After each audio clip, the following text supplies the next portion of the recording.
kunci anda sukses dunia akhirat, percayalah takdir. Dan semua takdir itu baik, tapi kita belum tahu rahasianya. Saya mau cerita sedikit. InsyaAllah saya sedang menuliskan buku Hidupku Bersama Takdir. Saya banyak bisa belajar dari perjalanan hidup saya bersama takdir. Saya ingat waktu saya di sekolah SD di Madinah, di Arab Saudi, kelas 1, kelas 2, sampai kelas 6. Saya ingat persis, hampir setiap hari kita diharuskan membayar 1 rial sedekah untuk Palestina. Infak 1 rial untuk Palestina. Itu setiap hari. Jadi saya kalau pergi ke sekolah, dapat uang saku dari ayah 3 rial. 1 buat makan, 1 rial buat beli makan, 1 rial buat beli minum, 1 rial buat infak dan sedekah untuk Palestina. Selama 6 tahun kita belajar di SD. Membuat saya di masa itu berkeinginan bisa ke tanah suci Palestina. Bisa silaturrahim dan ziarah Masjidul Aqsa. Tapi coba bayangkan, selama sudah berjalan, selama saya di Madinah, belum terkabul cita-cita saya. 2008, saya dapat panggilan menjadi imam tarawih di Masjid Agung Sunda Kelapa di Jakarta. Saya datang, tugas saya jadi imam. Apalagi masyarakat luar biasa antusias ketika kedatangan tamu dari Madinah. Ramai masjidnya. Menjalani tugas selama 1 bulan Ramadan full. Imam tarawih dan imam tahajud. Di saat itu sering bertemu dengan wakil presiden, waktu itu Bapak Yusuf Kalla, dan keluarga besar. Ternyata sebagai orang asing, alhamdulillah dapat kemudahan, dapat fasilitas izin tinggal di Indonesia. Membuat saya kalau mau ke Indonesia tidak perlu visa lagi. Jadi bebas ke Madinah, mudik sebentar, balik lagi ke Indonesia. Lama kelamaan betah di Indonesia. Apalagi gara-gara ibu-ibu di Indonesia.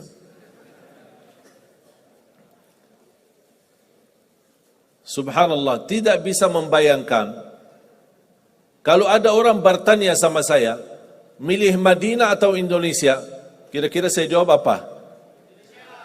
Madinah lah.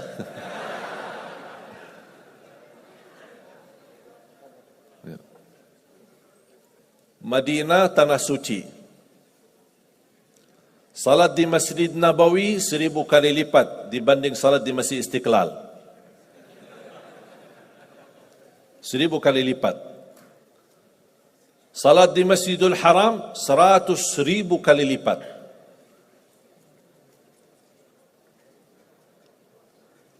Di Madinah ada makam Nabi Muhammad sallallahu alaihi wasallam.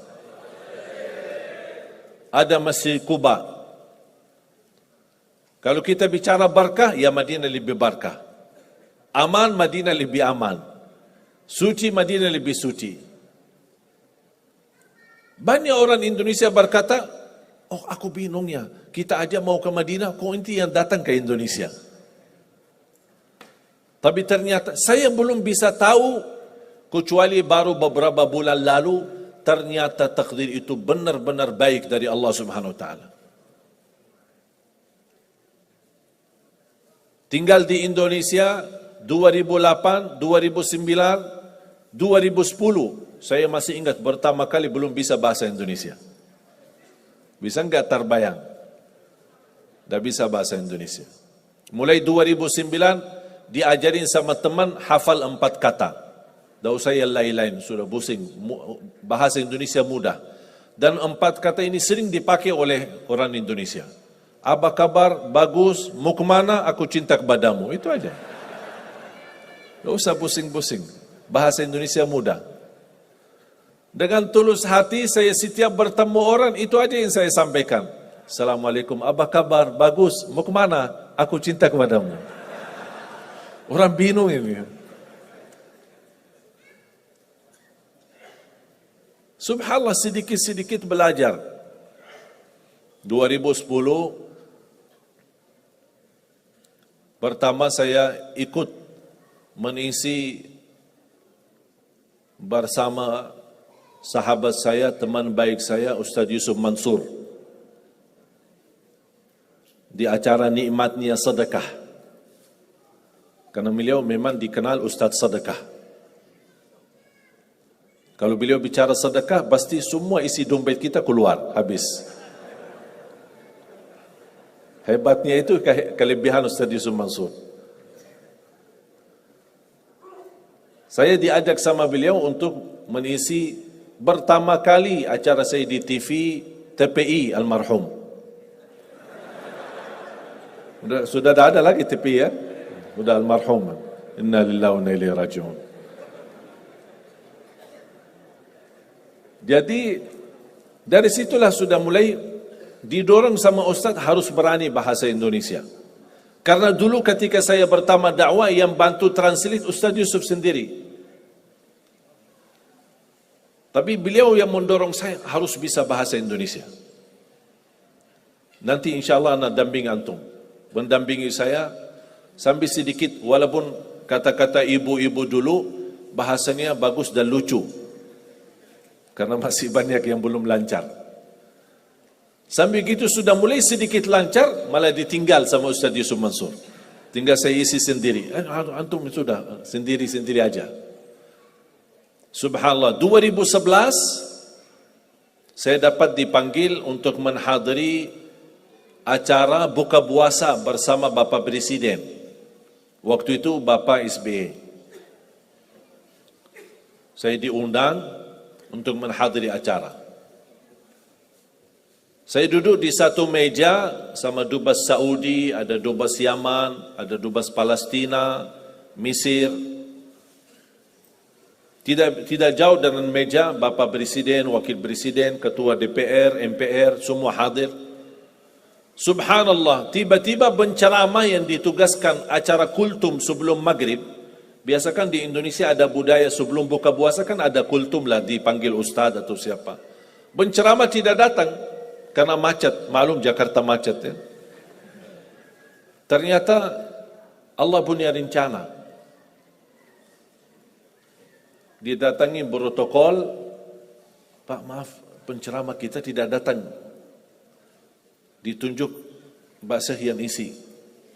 Saya kaget, apa yang mau saya isi? Depan presiden lagi. Akhirnya saya beranikan diri berbicara. Sedangkan protokol sudah menyampaikan, mohon Pak jangan lama ya, maksimal 10 menit. Ya biasa protokol. Ternyata mereka salah hitung waktu.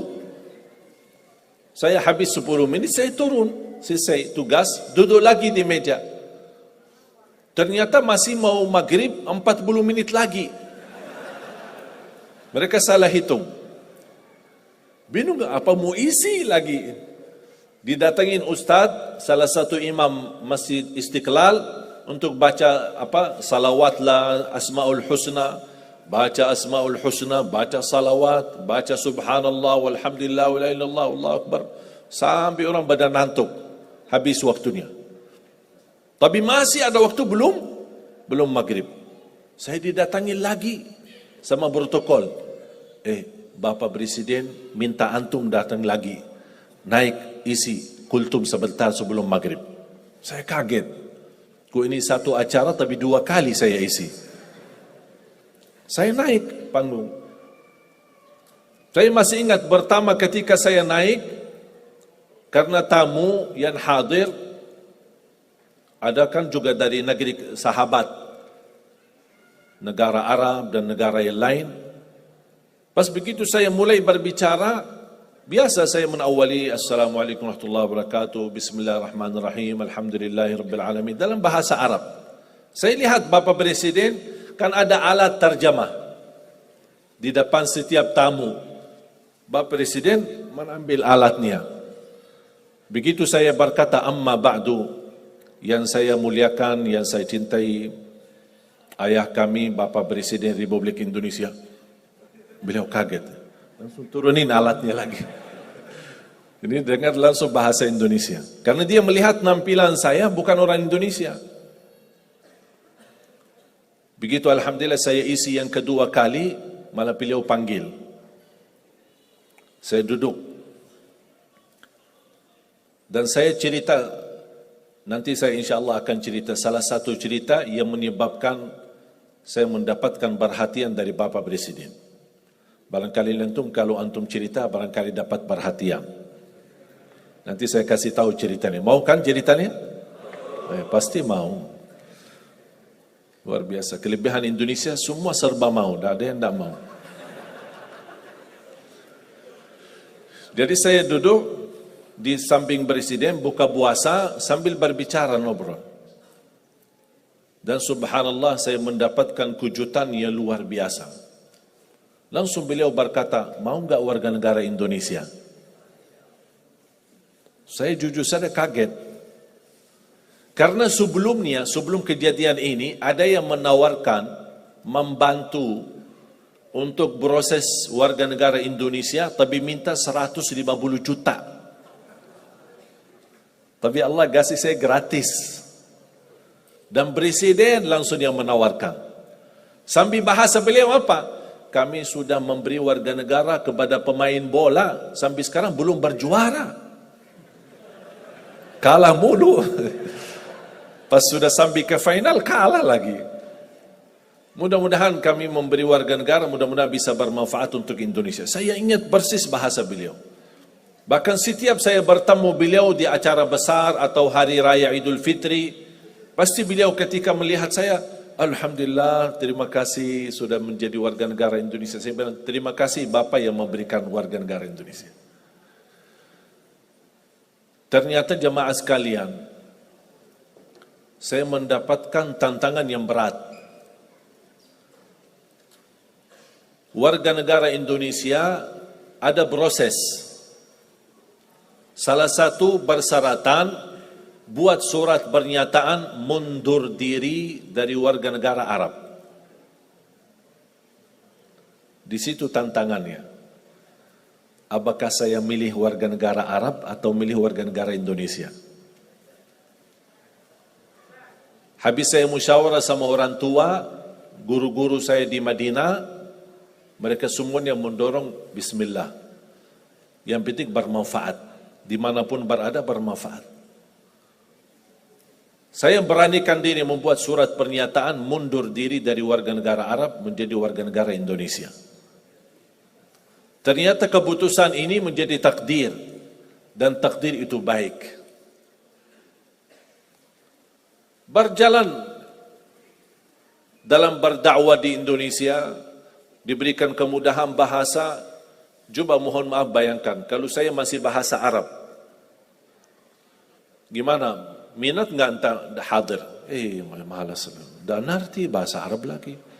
Bagi translate lagi, lama lagi. Dan nyambung lagi. Malas deh.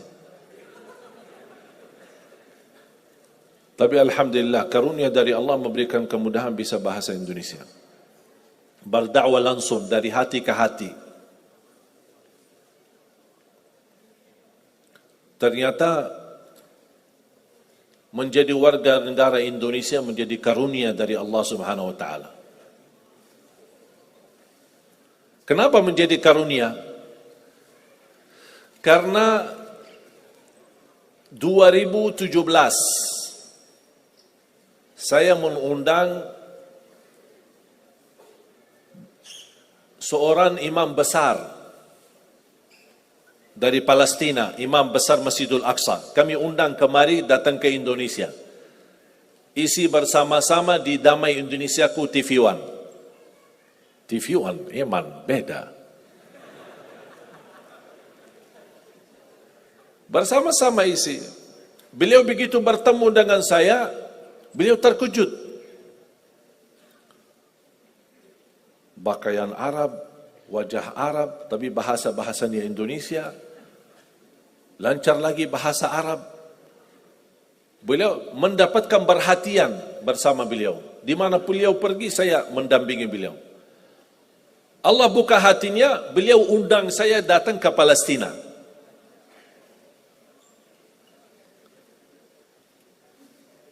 Ternyata istimewa warga negara Indonesia. Karena dengan warga negara Arab saya tidak bisa ke Palestina. Tapi dengan warga negara Indonesia, alhamdulillah bisa ke Palestina. Saya dipanggil, diundang, dijemput, saya hadir. Bahkan lebih daripada itu semua, ketika saya dibawa sama beliau salat maghrib di Masjidil Aqsa, dan tanpa diberitahu, tidak dikasih tahu sebelumnya, tidak diinformasikan, pas muazzin sedang iqamat, qad qamatis salah, beliau imam besar Masjidil Aqsa dari belakang mendorong saya ke mihrab menjadi imam salat maghrib. Berarti kalau Anda mendengar cerita ada orang Indonesia jadi imam di Masjidil Aqsa, itu Ali Jabir. Karena setahu saya belum ada orang Indonesia yang jadi imam di sana. Dan ini semua karunia. Saya tidak pernah minta.